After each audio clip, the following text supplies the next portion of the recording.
Welcome to the Business with Beers podcast. This is the place where we help entrepreneurs expand their business, build their wealth, and generate passive income. I'm your host, Brian Beers, an entrepreneur who's on a mission to inspire growth from everyone around me. Remember that you need to take the actions others won't, and you can live the life that others don't. Please be sure to check out my weekly newsletter that now drops every Thursday. It includes one quote, one tweet, one podcast recommendation, plus some business and investing insight from me. It's short and it's sweet. My goal is to provide you with just a couple gold nuggets to help inspire your growth. Go to brianbeers.com to subscribe. Hello, everyone. I'm excited today to bring you Paul Tran. Paul is the Vice President of Franchise Development for Roll 'em Up Taquitos. He's also the largest franchisee with Halal Guys. He's going to have a unique perspective for us today, both being on the franchisor and the franchisee side. He's been in the restaurant and franchise world since 2005 as franchisor, franchisee, investor, and advisor. So welcome to the show, Paul. Oh, thanks for having me, man. Honored to be here. Awesome. So how did you get into franchising? Take me back. Trying to keep the story as short and precise as possible. It just started with starting my own concept. In 2005, I had this crazy itch to start a restaurant. Like, how hard can it be? I don't have experience. I was young, a little bit too overly confident, and so I just saw this. Are you familiar with crawfish boils? I've heard of them. So it's Louisiana crawfish. They boil you it put up. A whole bunch of stuff, corn and potatoes, and shellfish, and So huge in the South, very commonplace. But however, there was only one restaurant in Orange County in Southern California that had that, and because they were the only game in town, they had 2-3 hour waits every day just for that food. And for me, I was just like, why don't I just? I'm sick and tired of waiting for these lines. If I built my own restaurant that just served people not willing to wait for 2-3 hours, I'm pretty sure there's enough of a market there. So me and a couple of childhood friends of mine, we put some money together. We blew some of our student loans, and we just started our restaurant. And all the operations inside the restaurant is like a lesson and a podcast episode on its own, but made every mistake possible. Thank goodness we had high sales, because that solves for a lot of problems. And apparently, eventually we got approached by someone who bought us out after 3 years of service. And during the second year, we got a lot of franchise interest. I was honored, but I didn't know how to respond to that. So that set me on a path to learn more about franchising. I ended up running into this company called FranSmart, based in DC.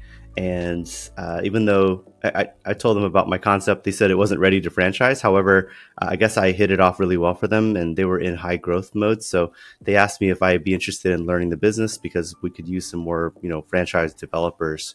And so I joined on and worked for the CEO, Dan, for the next 10 years, and was able to learn all about how to take small, tiny mom and pop brands and grow them international. I've been fortunate to work with brands that ended up going public, getting acquired, and all sorts of other great milestones. So one of the brands was the Halal Guys, the famous New York street food concept in New York City. And in the process of helping them turn into a franchise, I looked around my marketplace and I said there was nothing like this, and I know it would do really well. So I asked them if I could double dip and if I could become a franchisee. They agreed. I built a team, raised a fund, and we built 11 stores.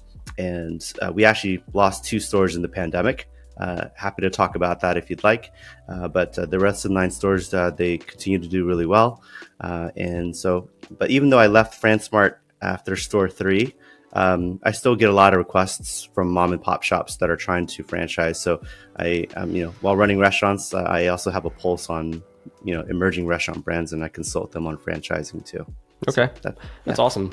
What are some of the brands you worked with at FranSmart that we may recognize?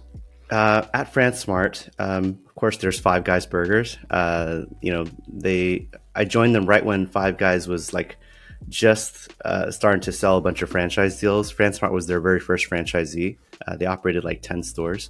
We sold, I think, 300 stores before the family ended up, most of the times these brands, they eventually know how to franchise, and they kind of they take their franchise development in-house. Yep. So they ended up buying us out of the contract. But I got to learn all about building systems, putting help teaching them food costs, labor costs. Usually franchisors are like, what is that? And so there's also a pretty well-known brand based in DC called Elevation Burger. It wasn't as popular here, but they were pretty huge overseas.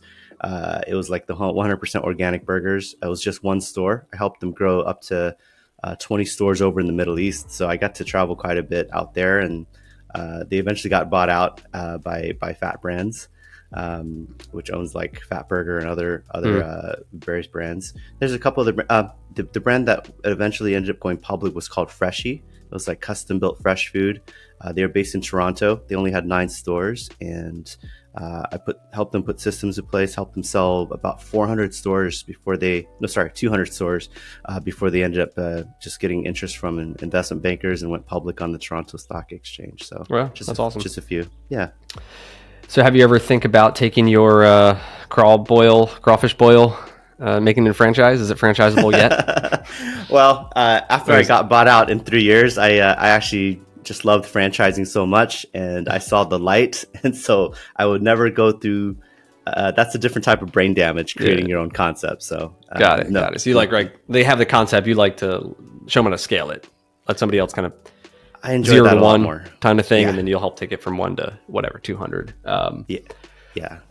So what are some of the qualities that you would look for in a brand that makes it franchisable, in terms of makes it that it would be successful anywhere across the country, that anybody could learn to operate it, like at least in the restaurant space? Like, what are some of those qualities?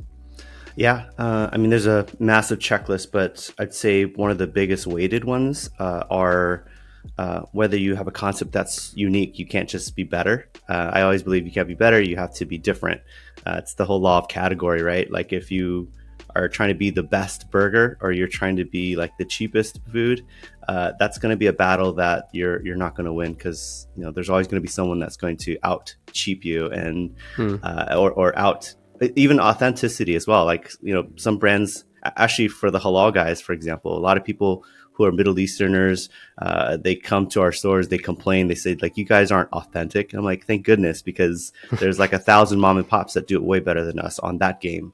For us, we decided to brand ourselves as the iconic New York street food, and so they can't take that away from us. They can't compete with that, and we can stand out that way. So you have to be able to stand out. Second one is just leadership as well.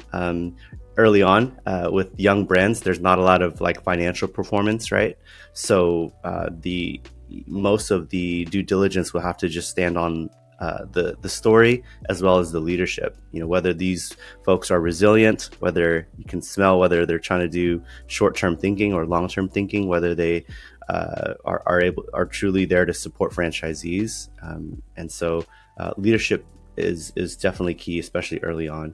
And number 3, do customers truly want what you have? Like, there's a lot of really well-known brands that suck. A lot of people think that they need to buy a franchise. I probably agree on this. Like, you don't need to have a well-known brand. Unfortunately, a lot of well-known brands also have a shit ton of like closed down stores and failures. And a lot of times when I see that, I'm like, oh, they might be a good brand, but most likely they just spent a ton of money on marketing.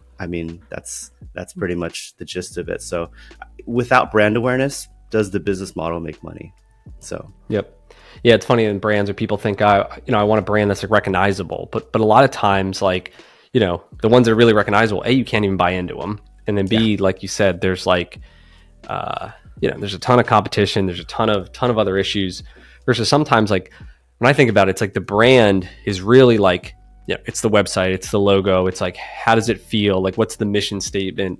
Like, there's all these things that they've created that is the brand that people associate with it. Now, you may not recognize it, but maybe then once you're familiar with it, now you get to know it, right? Yeah. Like for around me, like we go to Muya Burgers, and like it's a franchise. I don't think they're that big, but like it's convenient. It's like super convenient, and the food's like high quality, and like it's consistent. And so, while it's not like really well known, it's still like we go there like whatever every other week or whatever it is, and that's what we have. You know what I mean? So I think I think it's not just like, oh, it's got to be a Five Guys or it's got to be this. Like, I think that's how like new brands break in though, right? Is through that. Yeah, so 100%. And I actually wanted to add a point where you mentioned something about like having brands that are recognizable. Like if you really think about it, I read this case study where it said like no one really cared about the Nike brand or the Starbucks brand early on. Like it's only now that people see it and all that's a cool brand, but early on that didn't matter. Like the company just had to execute at a high level consistently before that brand logo even became cool. So first things first. So talk to me about Roll 'em Up. So what is Roll 'em Up? Talk a little bit about your role, kind of how you got involved. So I've been pretty busy just operating my own stores and just consulting for most restaurants that they typically want to just have their franchise set up, and I pretty much train them on how to do franchise sales and development, and I kind of just let them off on their own. However, in 2019, I got approached by the owner of Roll 'em Up. His name is Ryan and his wife Tiff. They just opened this taquito shop in 2019. I thought the food was incredible. It was craveable. I thought about it every day. But he was interested in franchising, and apparently he heard that I helped with that. And even though the food was great, the branding was actually really cool. They weren't ready to scale yet. I mean, they were still making 5,000. They were rolling the 5,000 taquitos in the store every day. They were making all their sauces in-house, which it was something that mom and pops can be proud of. But when it comes to scaling, that's a nightmare, right? Yep. So I gave them some advice, and I kind of just left them alone. I kind of actually forgot about it eventually when the craving died down. But actually, fast forward to earlier this year, I realized that the 7th Roll 'em Up opened in my neighborhood about 10 minutes away. I'm like, holy cow, I totally forgot about this brand. I went to go visit it. I met up with the owners. I realized it was 7 stores since. Since then, they hired incredible leadership. Everyone knows In-N-Out Burger and Raising Cane's. They hired leadership that came from decades of experience there. They outsourced all the taquito rolling to a central facility without compromising food quality. The stores are now half the size. So all the economics were just so much more attractive. And I loved it so much. Usually I'm trying, usually brands are approaching me, but I'm actually pitching them like, hey, like I'd love to help you guys. Yeah. So it's been a wonderful journey since. Since then, we've put about 40 units in place. And the franchisees are building subsequent stores, which is always a great KPI. And just bringing on higher quality franchisees as well, from Dunkin', from Tropical Smoothie Cafe, and Wingstop as well. So all the large operators are starting to pay attention. So it's unique for people that to describe a taquito for those that don't know.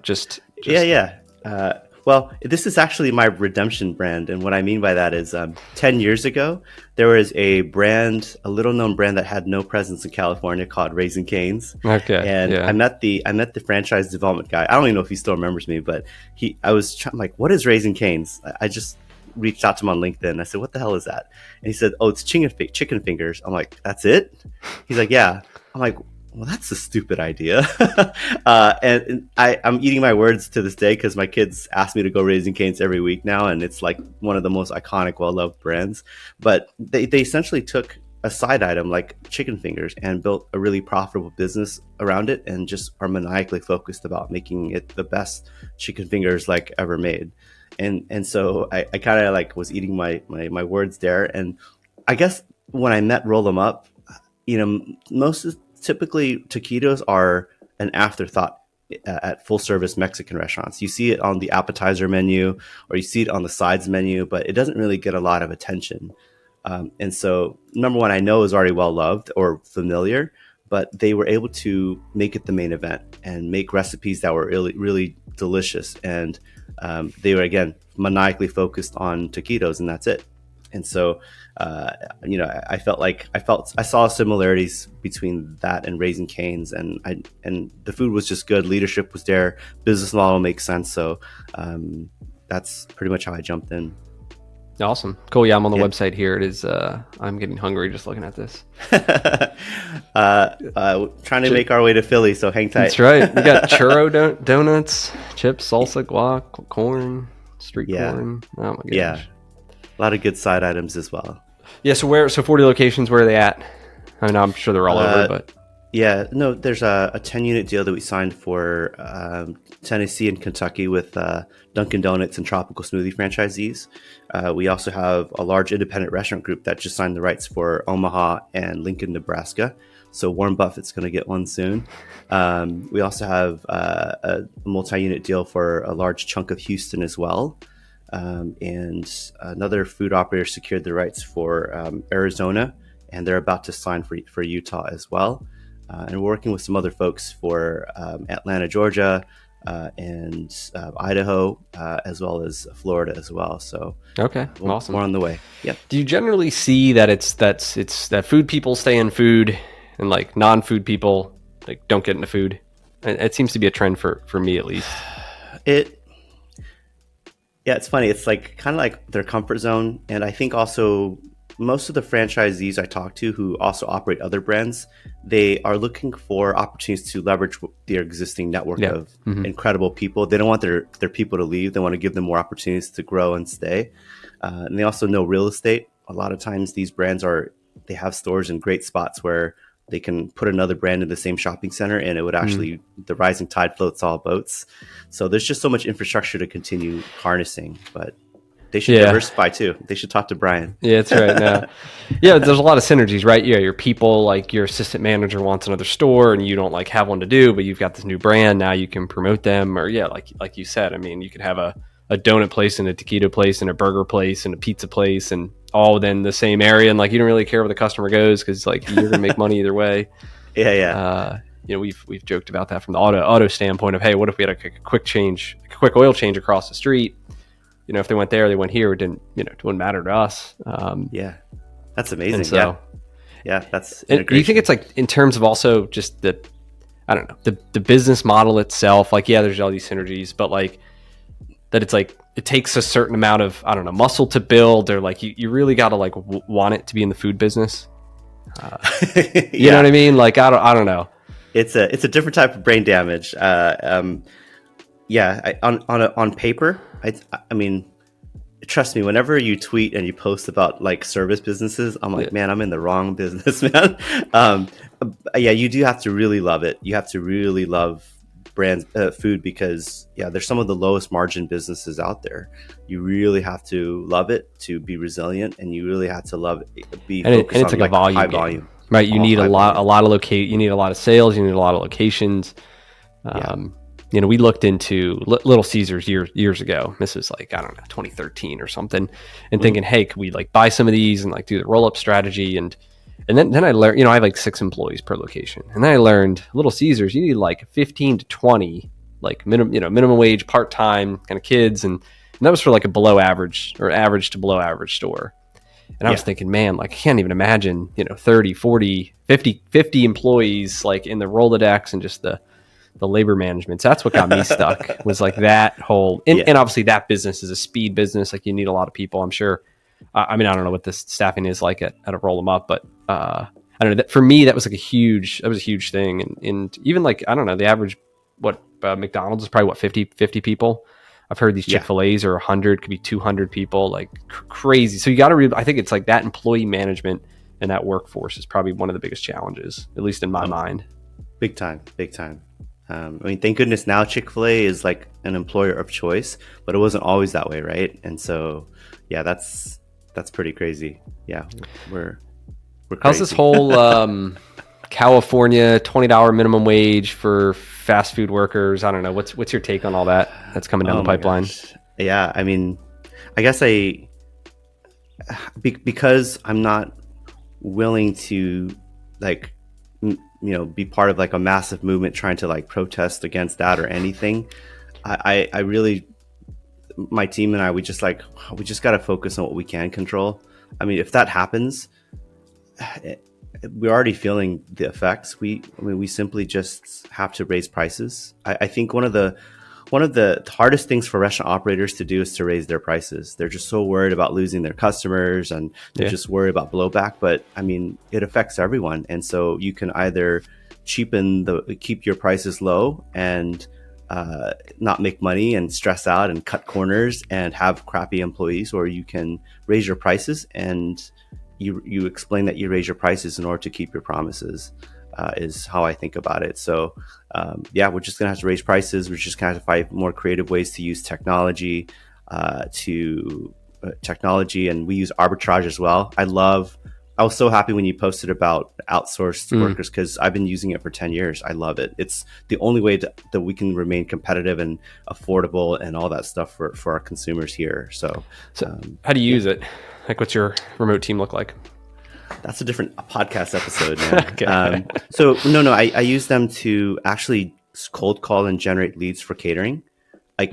Catering is the most profitable part of any restaurant business. However, catering is only like 5% of a restaurant sales. That's like the wrong ratio to have. We have our VAs focus on catering, cold calling. They actually help with a lot of the social media as well. We've been able to engineer a lot of engagement outreach, not your typical, botted copy paste responses. We have about, I think, 80,000 people on our Instagram right now, which is, like, they did a great job growing that.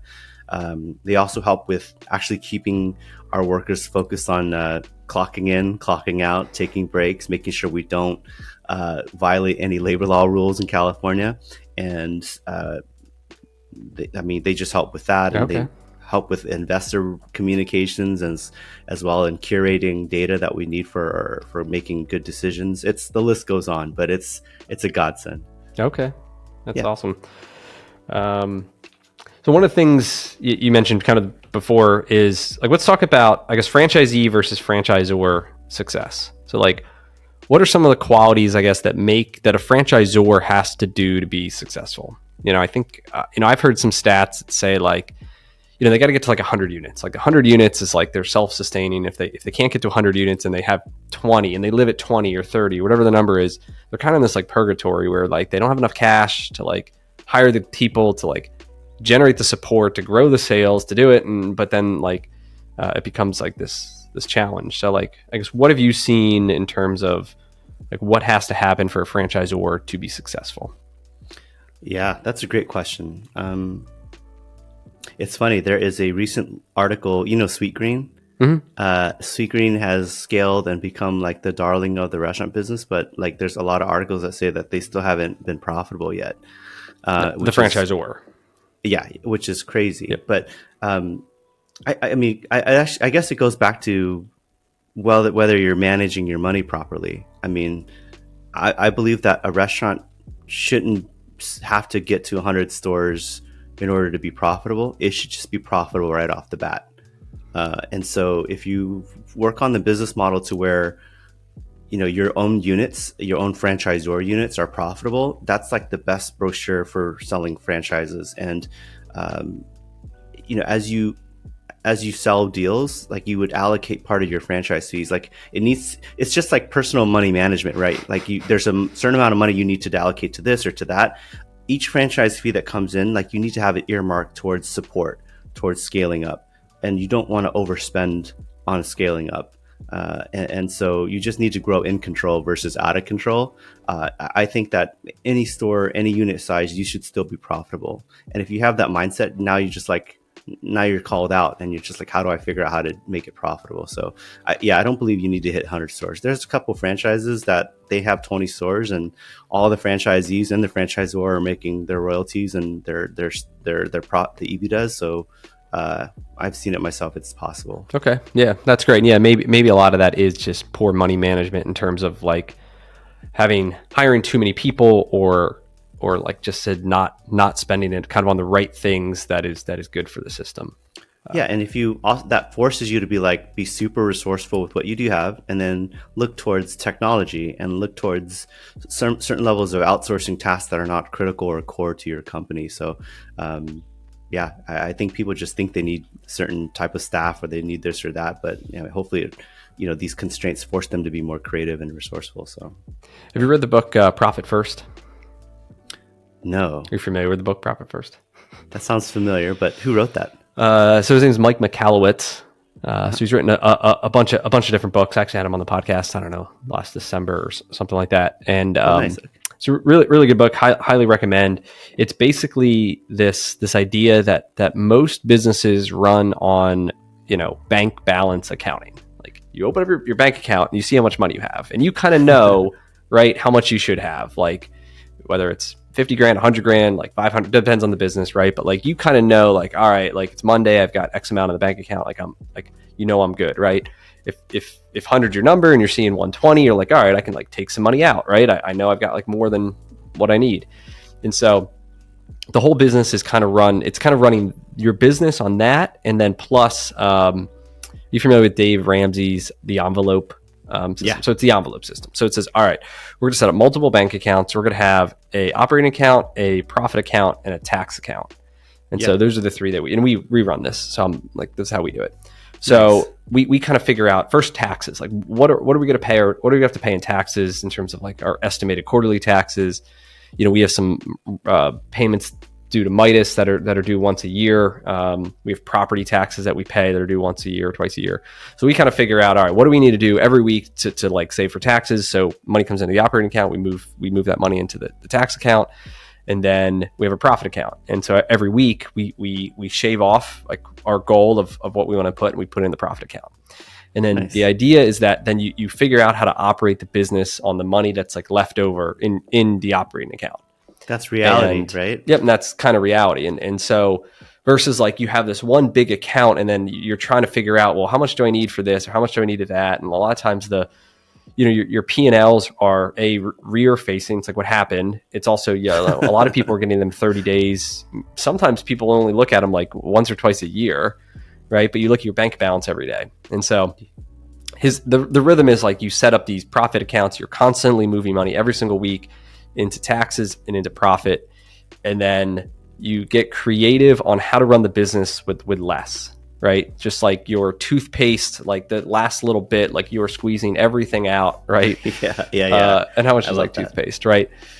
But so the theory is if you can put that same like phantom pressure on your bank account, that you start to get creative. So instead of going and buying the brand new equipment, you kind of figure out, hey, let's figure out if we can fix what we got or buy reman or used or whatever. So like anyway, great book, great mentality, just of like paying yourself kind of first and then figuring out how to operate the rest. And I think for franchisees it's very applicable, and I think for franchisors it's the same thing, right? You get that franchise fee in, you're going to owe taxes on it, you're going to hopefully have some profit, maybe some money to reinvest, like however you think about it. But there's something that happens when you physically move the money then versus just, well, that seems like a lot of work, I'm just going to have this like one big spreadsheet where I keep track of everything. I'll remember it. Yeah. Usually that's like not as effective as like the actual money in the bank account. So I love that discipline. I champion that, and I definitely want to read that. Like you're like, I think you and I are both on the same page with like the real constraints, and I feel like constraints just make you so much more creative. Anyway, it's more cool to say that you're a small brand, but you're profitable and you run it better than the large brand who, like 10 years later, they went public and they still don't know how to make money. That's absurd. Yeah, and he talks about that in the book too. It's like, it's not, everyone talks about how bigger is always better, and it's not necessarily like profitable is better. Like maybe you don't grow your sales, but you figure out how to double your profits. Like that is like way more impressive than somebody who's got 10 or 100 or whatever more is bigger, but they got these like razor thin margins. And when the tide starts to go in or out or whatever, like they're going to be hurting a lot more than you who've kind of built this resiliency. For sure. And then you think about like COVID, right? Like when COVID happened, everybody got resilient, right? Everybody figured out like, what the hell are we going to do? Delivery and apps. And like, I'm sure you guys made a ton of pivots during COVID. I'm sure every restaurant did, right? And well, I'd say, it's funny how COVID affects everyone differently. 2 of our stores were lost because we relied too heavily on business daytime traffic. And when the stay-at-home order happened, like downtown LA and West Hollywood, where are super dense with daytime workers or crazy late night partiers, they all disappeared. So we lost a ton of money on those 2 stores. However, our other 9 stores were like the most profitable it's ever been because of third-party delivery, because no dining staff needed, and so it was like it all comes with the territory. But yeah, it's kind of crazy how that made resilience, like it proved resilience is necessary. Yep. Cool. So what's next for you, or kind of what's your big thing that you're working on to drive towards? I think we're just we have to continue building the Halal Guys stores. We have a contract to build 15 stores, so I got 6 more in development. We're looking at more sites in LA and Orange County, so that one we got to honor that. Also, just continuing to consult for restaurants that approach and say, hey, we need a little bit of help. Of course, Roll 'em Up is also the brand I'm just going to continue to help advise for and grow as well. And I'm having a lot of fun on Twitter. I have to say, like, I love yours and I love the Wolf the best. Like, you guys have such insightful stuff. I'd say, actually, no offense to the Wolf, but I prefer yours because you actually show people not just how to buy a franchise, but how to scale up and how to manage your money properly to where it's actionable, right? It's actionable advice. So I appreciate what you do for the space. But yeah, that's just keeping everything the same, except just leveling up. Just getting 1% better every day with everything I do. Yeah, that's awesome. Yeah, I mean, I'm always trying to share an operational perspective, right? I think the Wolf's there got a unique perspective on, kind of the stories in the background and, some of the history. And, I'm trying to be more like in the weeds and how to actually grow this thing. Yeah. Cause it's a whole nother challenge. And, that's kind of the beauty about franchising too, is like, there's a whole bunch of people that want to help you, right? Like you're never alone. Even other franchisees in other industries, like we understand it. It's very similar, right? And we operate a very similar business, even if the widget, whatever it is completely different. Still people, still profit. Yep. Still people, process, profit, like all the stuff. And it's figuring out all that stuff, right? How do we hire better people? How do we get the people to do the thing we want them to do on a consistent basis? And then how do we get more jacks, queens, and kings? That's and aces, right. Yep. Yep. Right on. And awesome. So where can people connect if they're looking to hear more about you, Roll 'em Up, any of the stuff that you're working on? Yeah. So I think the website is the best starting point. It's paulttran.com. It's 2 T's in there. I'm also pretty active on Twitter, on X as well. It's the same. It's Paul T. Tran. And yeah, I think those are great starting points. And of course, there's rollemup.com as well. So awesome. Check that out. Cool, man. It was nice chatting with you, coming on here, sharing your story. It's pretty impressive, everything you've built so far. And I'm excited to kind of continue to watch you grow it. Oh, likewise to you, man. Thanks for the work you do as well. Thank you, Brandon. Awesome. Thanks, Paul. That's all we got for this episode with the Business with Beers podcast. One thing that would really help both us and other new potential listeners is to rate the show and leave a comment in iTunes, Stitcher, wherever you listen. Also, make sure to link up with me on your preferred social media platforms, LinkedIn, Instagram, Twitter, Facebook. You can find all my links at brianbeers.com. Please just share the podcast with anyone who you think might enjoy it. And until next time, remember to take the actions others won't, to live the life that others don't.